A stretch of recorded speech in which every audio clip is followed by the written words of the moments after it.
Olá, meu amigo, minha amiga, que bom estarmos juntos mais uma vez na continuidade do Reavivados por Sua Palavra, estudando agora o livro de Isaías. Cada dia um capítulo diferente da palavra. Quero lembrar você da importância de você fazer um plano com Deus, de levantar mais cedo para fazer oração, conversar com Deus. Você lembra, a oração é o abrir do coração a Deus, como nós fazemos com um amigo. E isso precisa ser feito cada dia, cada primeira hora do dia. Em tudo, primeiro Deus. Nas suas atividades diárias, primeiro Deus. Na sua agenda, primeiro Deus. Com a sua família, primeiro Deus. E quando você acordar, primeiro Deus. Lembre-se sempre disso. Esta é a TV Novo Tempo, o canal da Esperança. E também nós estamos falando pela internet aqui no youtube.com/Reavivados por Sua Palavra NT. Entre ali, assine o canal do YouTube, clica ali para você se inscrever e você receberá as mensagens da Palavra de Deus do capítulo diário da Bíblia todos os dias, tudo bem? Bem, eu queria fazer uma oração com você antes de lermos o capítulo 5 de Isaías. Vamos juntos? Vamos orar? Bondoso Deus e Pai, mais uma vez obrigado pela oportunidade de abrirmos a Tua Palavra. Fala o nosso coração mais uma vez e ajuda-nos a entender a Tua revelação. Em nome de Jesus, amém. Vamos então a Isaías capítulo 5, lindo capítulo da Palavra de Deus. Bom, você lembra que no capítulo 3, ou seja, antes de ontem, eu recomendei que você pegasse um papel, você escrevesse nesse papel as principais impressões do livro de Isaías. Eu estou fazendo isso e quero compartilhar com você aquilo que eu li hoje de manhã, aquilo que me chamou a atenção no livro de Isaías, hoje capítulo 5. Bom, o capítulo 5 fala da parábola da vinha má. Ele começa falando da vinha, que é uma representação de Israel, e também do amado, que é uma figura para representar a Deus.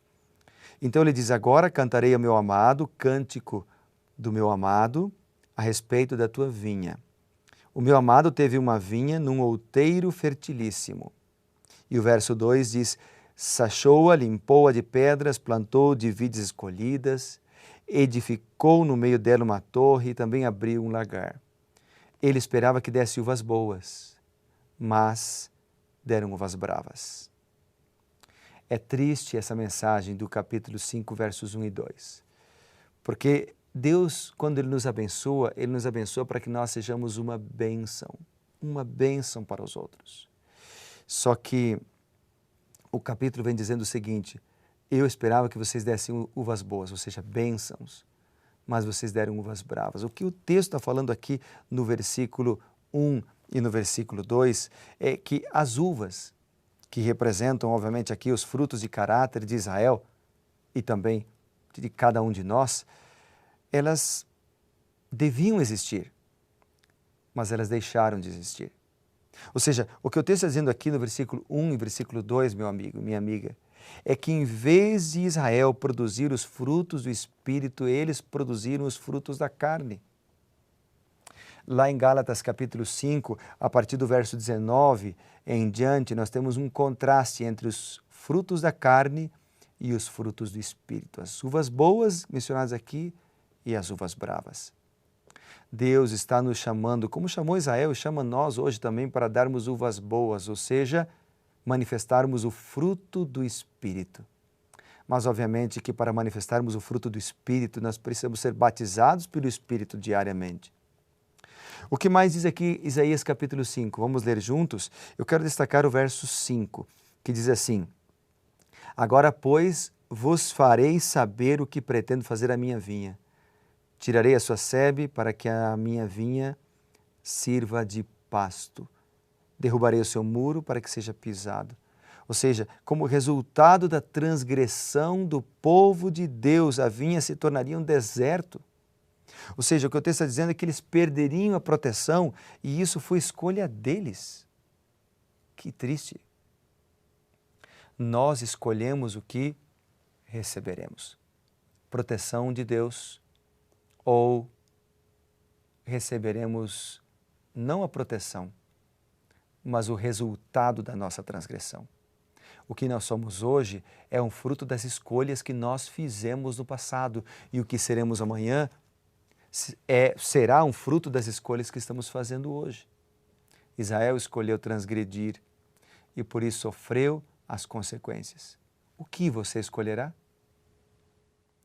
Bom, outro texto que me chamou a atenção aqui no capítulo 5 são os versos 11, depois o 20 a 22. Lembrando que a partir do verso 8 aparece aqui pelo menos 6 ais, ou seja, repreensões.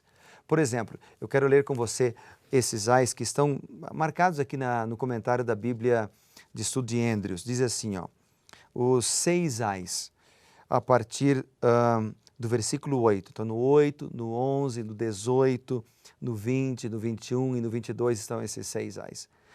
Ais pelo quê? Pelo seguinte: pela perversão moral, pela ilusão de grandeza, pela autocomplacência e os abusos sociais, também pela ganância, ok? E pela perversão moral e autocomplacência. Então, acho que já mencionei isso. Vamos repetir, só para ficar bem claro: perversão moral, as ilusões de grandeza, a autocomplacência e abusos sociais, aí estão o 5º e o 6º ais. Então, há uma repreensão no capítulo 5 contra esses males.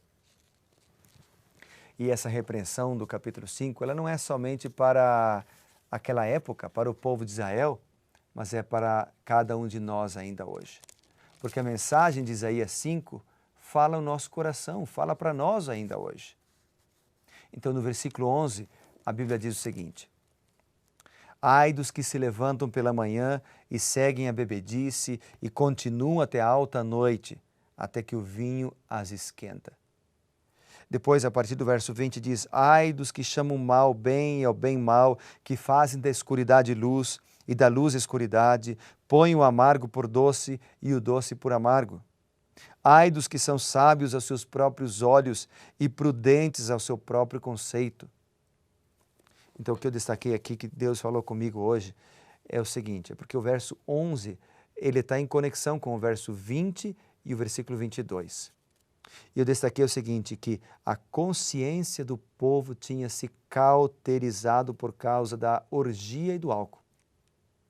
Triste, né? O coração estava aberto a toda espécie de maldade, porque se afastaram de Deus. A luxúria tomou o lugar do amor. A violência e o terror substituíram a retidão. E o que mais? A Bíblia apela, então, faz um apelo para que nós entreguemos nossa vida ao Senhor, para que estas e outras características negativas do caráter sejam manifestas. Aliás, a Bíblia apela não só para isso, a Bíblia apela também para uma vida de integridade com respeito à saúde, o cuidado do nosso corpo como templo do Espírito Santo.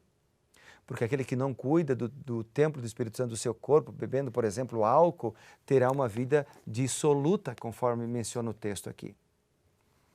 Depois o versículo 24 e 25 diz assim: pelo que como língua de fogo consome o restolho e a erva seca se desfaz pela chama, assim será a sua raiz como podridão e a sua flor se esvaecerá como pó. Por quê? Porque deixaram a lei do Senhor, porque desprezaram a palavra do Santo de Israel. Por isso a ira do Senhor se acende. Bom, o que o texto está falando aqui é que os resultados da transgressão são terríveis. Deus é misericordioso, é compassivo, ama perdoar. Por isso Ele apela a cada um de nós, para que nós nos arrependamos de nossos pecados. Mas aquele que não se arrepende dos seus pecados, além de colher as consequências funestas das suas próprias decisões equivocadas, ainda um dia receberá a punição, não a punição da sua vida, mas a punição do pecado. Porque como ele está agarrado com o pecado, ele vai ser destruído junto. Uma anotação que eu fiz aqui é a seguinte: quando a iniquidade atinge um ponto do qual não há esperança, o juízo será executado. Um dia a porta da graça fechará. Assim como nessa época de Isaías, hoje ainda há salvação para cada um de nós. É por isso que Deus apresenta a verdade do juízo. Porque quando Ele apresenta a verdade do juízo, Ele está dando uma oportunidade para que a gente se arrependa dos nossos pecados, para que nós mudemos de atitude, entreguemos a vida ao Senhor Jesus e assim possamos viver em integridade. Você sabe qual é a maior necessidade do mundo? De homens e de mulheres. Homens e mulheres que não se comprem. Homens e mulheres que não se vendam. Homens e mulheres que sejam íntegros, fiéis, como a bússola é o seu polo. Homens e mulheres que permaneçam firmes pelo que é reto, ainda que caiam os céus. Mas para fazer isso, nós precisamos estar seguros nas mãos de Deus. Seguros nas mãos de Deus. O capítulo 5, portanto, é uma repreensão ao pecado. É uma repreensão aos que se embebedam. É uma repreensão àqueles que abandonam a fé. É uma repreensão àqueles que chamam o mal bem ou bem mal. Mas é também um conselho para que nós andemos os caminhos do Senhor. E aí? Você vai aceitar esse conselho? E aí? Vai aceitar o chamado do Senhor? Eu quero aceitar. Mas eu preciso orar a Ele, porque sozinho não consigo. Por isso eu levanto a cada manhã e digo, Senhor, me ajude. Aceite como eu sou. Transforma meu coração de pedra e faça de mim um novo homem. Eu quero orar por isso por você agora. Vamos orar juntos? Feche seus olhos se você puder. Bondoso Deus, grandioso Pai, muito obrigado, Senhor, pela oportunidade de estarmos juntos orando. É tão bom ouvir a Tua voz. Mas hoje fomos instados a viver melhor nossa vida cristã, sermos mais fiéis e verdadeiros. Ajuda-nos para isso, capacita-nos com Teu Santo Espírito. Em nome de Jesus. Amém. Que Deus te abençoe, meu amigo, tudo bem? Lembre-se, seja reavivado por Sua palavra.